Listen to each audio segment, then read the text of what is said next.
அந்த பிள்ளை கூட பண்ண விடு. 2 தான்டா ஸ்பீடா இருக்கணும். 2 தான் ஸ்பீடு. வா ஏமா வா. ஓடு ஓய். வாடா ஸ்பீடா வரணும். அதை தாண்டா நீ ஸ்லோவாக ஆகணும். பானு அதை தாண்டா ஸ்லோவாக ஆகணும்னு. இப்போ ரெடி ஸ்டார்ட். கையை முட்டியில் வைக்காத, உட்காராத. எந்திரி, ரிலாக்ஸா அப்படி பண்ணு. எந்திரா முடியும்.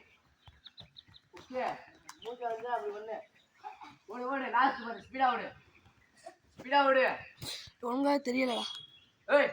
ஓடு தாங்குறேன். ஆமா ஓயில பெண்ட் பண்ணியே, நல்லா பெண்ட் பண்ணியே கபடி அப்படின்னு சொல்லணும். கபடின்னு வாயில இருந்து சவுண்ட் வரலாம். இப்போ நீங்க இருக்கணும். நல்லா ரீச். கையை நல்லா ரிலீஃபா போடுயா. நேரா போடாது, இப்படி போடு. முன்னாடி வா பாப்பா, வேமா வா.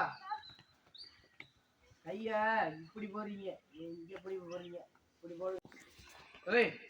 நல்லா நீட்டியே போடணும். சும்மா ஓடி வரக்கூடாது. முத்தாரி நீ ஏதோ இல்லை எனக்குன்னா இப்படி கொக்கு அடிச்சுக்கிறீங்க. நல்லா நீட்டி போடுறா கையா. இப்படி எல்லாம் போடுறீங்க, அது தப்பு. இப்படி போடுங்க. முன்னாடி இப்படி அடிங்க. நீங்க எல்லாம் இப்படி இந்த மடங்கியே இருக்கும் உங்களுக்கு. நல்லா அப்படி கையை நீட்டுறீங்க, நல்லா அடிக்கிறீங்க. ஓ லெஃப்ட்னா தெரியுமா தெரியாதா? பேக். லெஃப்ட்னா தெரியாதா? தெரியுங்களா? லெஃப்ட் ரைட்டு கணக்கா. அப்ப ஏன் அப்ப ரைட்ல பண்ணீங்க? ஏன் தள்ளி நிக்க முடியல? நீங்க பின்னாடி ஒரு லைனா இருந்து நீ எங்க 3 நீ ஒரு லைனா?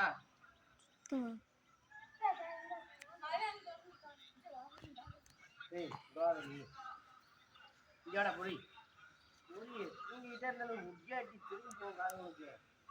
லெஃப்ட் நல்லா பெண்ட் பண்ணி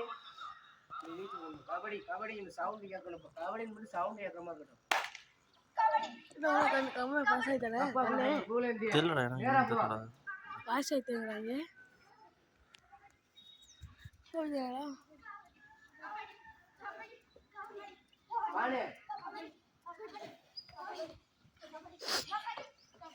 நீங்க பாண்டு இந்த பிள்ளைங்களோட சேரு.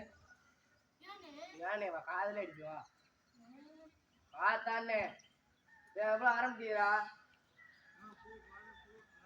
சொல்ல ஆரம்பிச்சா இவனு கோச்சு தாத்தா.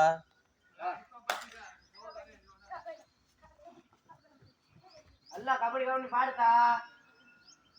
கபடி பார்த்து கூட்டு போறிய ரீஃபண்ட் இருந்தாதான் நிற்கலாம். இப்போ நீ இன்னும் சும்மா கடமைக்கு இன்னும் வச்சுட்டு நீ அடிப்ப. நீ எவ்வளோ பெரிய ஒரு 2 அடி அடிப்பேன். அவனை 3வது அடி உன்னை கடிக்க முடியா? உன்னை கை வச்சு ஒதுக்கிட்டு ஓடிப்பேன். அடுத்து இன்னும் இல்லாமல் எப்படி அடிக்க முடியும்? காரணம் உனக்காக தான். இந்த பிள்ளைக்கு தான் உனக்கு தான் இந்த பிள்ளைங்க. அவ்வளோதான். யோசிச்சு எப்படி அடிக்கிறா அவ்வளோதான். யாரு நீ? நான் சேன் பண்ண எங்கே அடிப்பேன்? நீ அடிப்பியா? நீ எங்கே அடிப்ப? நீ உள்ளே போகக்கூடாது, நீ வெளில வரணும். சேனல்ல ஆச்சு தான் உள்ள நிற்கணும். காரணம் பேசணும். காரணம் ரெடிங்கணும். அப்போ தான் அவன் பயப்படுறான். ரெடியாக இருக்காங்க, அடிக்க போகிறாங்கன்னு பயப்படுறான். உடனே வந்து ஒருத்தோடு விட்டா ஓடிடுவேன். அதே மாதிரி தான் அவன் பின்னாடி இருக்கும். அப்போ ஆச்சு கவனிக்க முடியும். ஒரு சில பேர் எப்படிப்பா தொடுவாங்க? ஆச்சு பார்ப்பாங்க, ஆனால் காரணம் தொடுவாங்க. காரணம் பார்ப்பாங்க, ஆச்சு தொடுவாங்க. இப்படி நான் காரணம் பார்த்துக்கிட்டேன். ஒன்றே தான் தொட 2 இப்படி ரீச்சை போட்டு நான் ஓடிடுவேன். அவ்வளோதான். இங்கே பார்த்துட்டு உனக்கு ரீச் போடுவேன். நீ என்ன நினைப்ப? உடனே தொடுவான்னு நினைப்பேன். எல்லாருமே அதான் நினைப்பேன். ஏன்னா நம்ம கை போடுறதா ஆச்சுதான். இது ரீச்சுன்னா எதுவுமே பண்ண முடியாது உன்னால. ஏன்னா உன்னே தான் பார்த்துருக்க. நீ அடிப்பன்னு தெரியும். உன்னை பார்த்துருவாங்கனால நீ தான் அடிப்ப. அதுலேயே நீ ஓடிடுவேன். போனால் ஓடிட்டு நினச்சிருப்பேன். ஆனால் நான் சொல்கிறது யாரை சொல்கிறேன்? ஆச்சு. அப்போ உன்னை பார்த்துக்கிட்டே நான் ஆச்சுக்கு ரீச் போடுவேன். ஆச்சு ஏறாது. ஏன்னா அந்த பிள்ளைக்கு தானே ரீச் போகிறாங்க தெரியுங்களா ஆச்சுக்கு. அப்போ நான் உன்னே தானே வருவேன். இந்த பிள்ளைக்கு இப்படி என்ன போகுது அந்த பிள்ளை பாட்டு. அவ்வளோதான். போனஸ் போகிறானா இப்போ இழுக்கிறானான்னு பார்ப்பேன். ஒரு சில பேர் இந்த பிள்ளை போயிட்டு இப்படி வந்துடுவாங்க. இப்போ அடிக்கக்கூடாது. வெயிட் பண்ணணும். ஒவ்வொரு நாளும் வெயிட் பண்ணணும். இங்கே பார்க்குறேன் இங்கே பார்க்குறான்னு பார்த்துக்கிட்டே நீட்டேன். 1 போடுறேன் 2 போகிறானா நீ வந்து திரும்புகிற சைடில் நீ இங்கே நிற்கணும். இப்போ தான் அடிக்கலாம். இதெல்லாம் போயிட்டே இருக்க அவனை அடிச்சு. அதே மாதிரி கடமைக்கு அடிக்கக்கூடாது. அடித்தா பவர் நான் இதுன்னு அடிக்கணும். இதெல்லாம் நீ போய் பண்ணி கபடி நான் வரேன். நீ பவராக அடிக்கணும். போனஸ் போடு திரும்ப பவராக அடிச்சுங்க. அடி அடி அடி ஏய் கை அப்படி முன்னாடி என்ன அடி அதெல்லாம் எனக்கு நான் நவரே மாட்டேன். நீ அடிச்சிரு நீ அடிச்சு நவுத்து நீ கால் போனா போதும் நீ அடிச்சு நவுத்து